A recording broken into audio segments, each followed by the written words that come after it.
সুপ্রিয় সিঙ্গাপুরগামী ভাই ও বন্ধুগণ, আসসালামু আলাইকুম।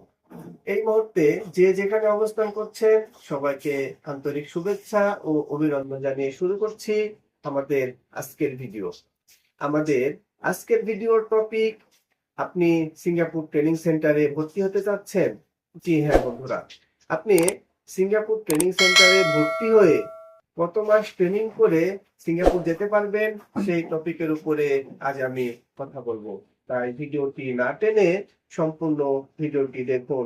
আশা করি কিছুটা হলেও উপকৃত হবেন ইনশাআল্লাহ। আর যারা আমার চ্যানেলে নতুন, মেহরবানি করে চ্যানেলটি সাবস্ক্রাইব করে দিবেন।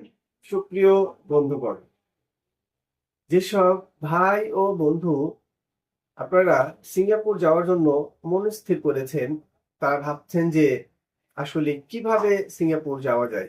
সিঙ্গাপুর যাওয়ার বিভিন্ন মাধ্যম আছে। তার মধ্যে একটি মাধ্যম হলো স্কিল করে সিঙ্গাপুর যাওয়া। আপনি যদি বাংলাদেশ ট্রেনিং সেন্টারে ভর্তি হয়ে স্কিল করে সিঙ্গাপুর যান, তাহলে বর্তমান পরিস্থিতিতে আপনার কতদিন সময় লাগবে সেই বিষয় নিয়ে আলোচনা করব।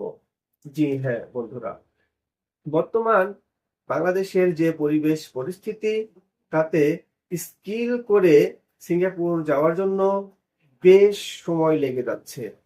তাই আপনি ট্রেনিং সেন্টারে যখন ভর্তি হবেন, তখন থেকে শুরু করে ট্রেনিং শেষ করে ফাইনাল পরীক্ষা দিয়ে সিঙ্গাপুর যাওয়া পর্যন্ত আপনার টোটাল সময় লেগে যেতে পারে 5 থেকে 6 মাস অথবা তারও বেশি। এখন ভাবছেন যে এত সময় কিভাবে লাগে।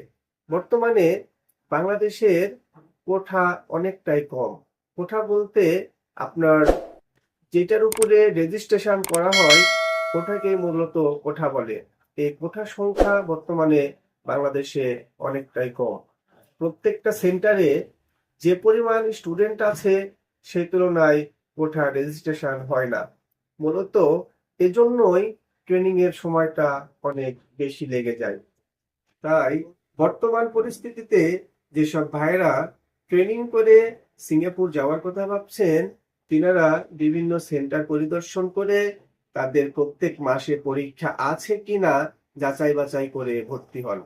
তবে আমার ব্যক্তিগত মতামত অনুযায়ী আমি বলবো, মেন সেন্টারে ভর্তি না হয়ে সাব সেন্টারে ভর্তি হন। কারণ মেন সেন্টার থেকে সাব সেন্টার গুলো আপনাকে কিছুটা তাড়াতাড়ি পরীক্ষা করাবে। মেন সেন্টার গুলোতে আপনার সময় লেগে যাবে আনুমানিক 1 বছর বা তারও বেশি। সে তুলনায় আপনি সাব সেন্টারে ভর্তি হইলে যখন তখন আপনি কাজ করতে পারবেন। আর যখন আপনি কাজ করে পারফেক্ট হয়ে যাবেন, তখনই কোম্পানিগুলো আপনাকে কোঠা কিনে পরীক্ষা করাবে। সেক্ষেত্রে আপনার 4 থেকে 5 মাস অথবা সর্বোচ্চ 6 মাসের মধ্যে আপনি পরীক্ষা দিয়ে সিঙ্গাপুর যেতে পারবেন।